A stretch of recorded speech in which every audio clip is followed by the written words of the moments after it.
let's say they, certainly as regards the Met Police, they start on £36,775,000 a year, 36,775. Now, a separate survey found that a fifth of officers skipped meals to save on money. So we're asking this whole question, would you do the job for that money? 36,775. Yeah, are police officers paid enough? Let's get the views this morning of former Met Police Detective in Chief Inspector Mike Neville. He thinks police officers are paid enough, but we've also got the views of former police officer and podcaster Oliver Laurence, who thinks they're not.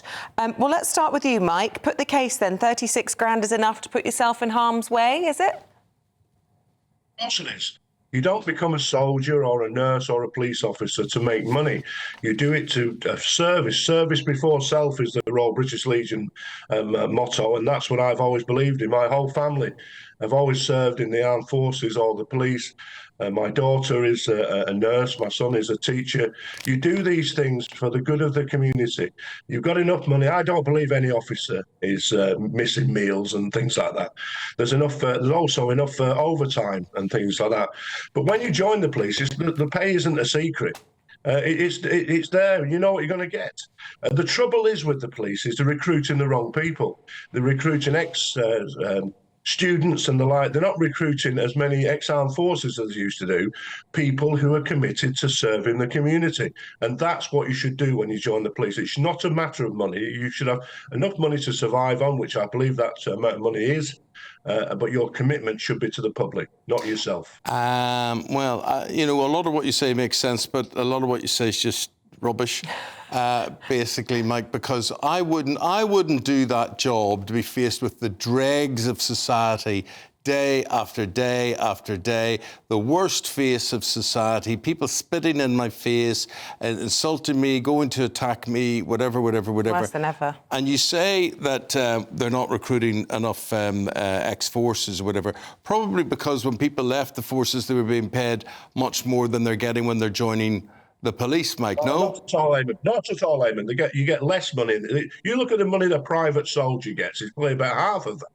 And the facts are, you do it to serve your community, whether people spit in your face or you grip them. Your job is to serve, and that's not a bad thing. And that's where we've turned into a very selfish world where we're more concerned with ourselves than others.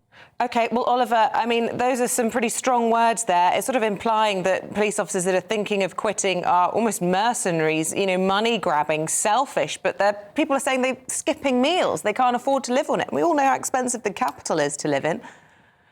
Yeah, good morning, Eamon. Good morning, Isabel. Yeah, we are really in a grave situation. And I take the point, service before self, but sayings like that won't put food on the table. It doesn't keep up with the interest rates that our police officers are facing with their mortgages. They're not immune to the cost of living crisis. And as you quite rightly pointed out, policing is becoming one of the most, if not the most dangerous vocation in this country with the challenges they face. You know, I'm part of many different welfare groups to do with policing in the UK. One of those, Trojan Wellbeing, where we see day in and day out police officers struggling to put food on the table, reaching out for help, not through financial mismanagement. It's just they cannot make ends meet. And if we want to attract quality people into policing, if we want to retain good people in policing, then we've got to pay them appropriately so they don't have to have the stresses and the anxiety of each month having to work out how they're going to pay the bills. If we don't do that, if we don't tackle these issues, retention and recruiting into policing will remain one of the greatest challenges our society faces over the next decade. Yeah, that word retention that you use there, Oliver, you see, Mike, that's the thing. I mean, I suppose you pay what you pay at the start, but where does it go? And, you know, the terms and conditions, time off, you know, that sort of thing, that's a problem, isn't it, retention? For me, well, I think the reason we're not retaining people is that the police service went to this model of, oh, we can have people who join and just do 5 years and leave. Whereas what used to happen is people used to join from the armed forces and they do the full 30 years. That's what they intended to do. So that is police mismanagement at the very top. They're recruiting the wrong people. But there are people out there in the security industry and the like who are paid peanuts. And the facts are these, that throughout COVID, where industry was crashing, the police. It's good being in the police because you've got a secure job. I saw people who were idle, lazy, and they always got paid the same money. So that in the police, it's a secure job, and you serve your community. And when you're on, as a PC, you can be on over £40,000. That's not a bad wage considering most people. So I think the honour of serving your community is enough. Yeah, I don't disagree, a huge honour, but I mean, we had a report, I can't remember who it was from recently, which talked about the level of protests that we're facing in the capital, bringing in forces from around the country, officers here being brought in on time off, it being unsustainable at the level that it's at. That's got to have an impact on morale, doesn't it, Oliver?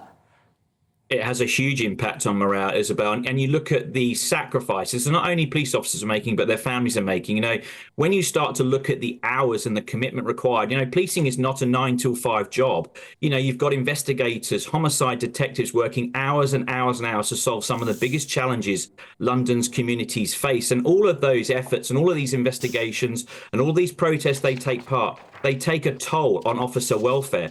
And yes, policing once upon a time used to be a safe and secure job. But you see, since Theresa May's period of time as in government, we saw significant cuts to police funding. We saw significant cuts in police pensions. It's no longer the attractive job it used to be. So if we're going to attract police officers and people, members of the public, into what was once a fantastic vocation, we've got to look at police remuneration, and we've got to pay our police officers appropriately for the environments that they face today.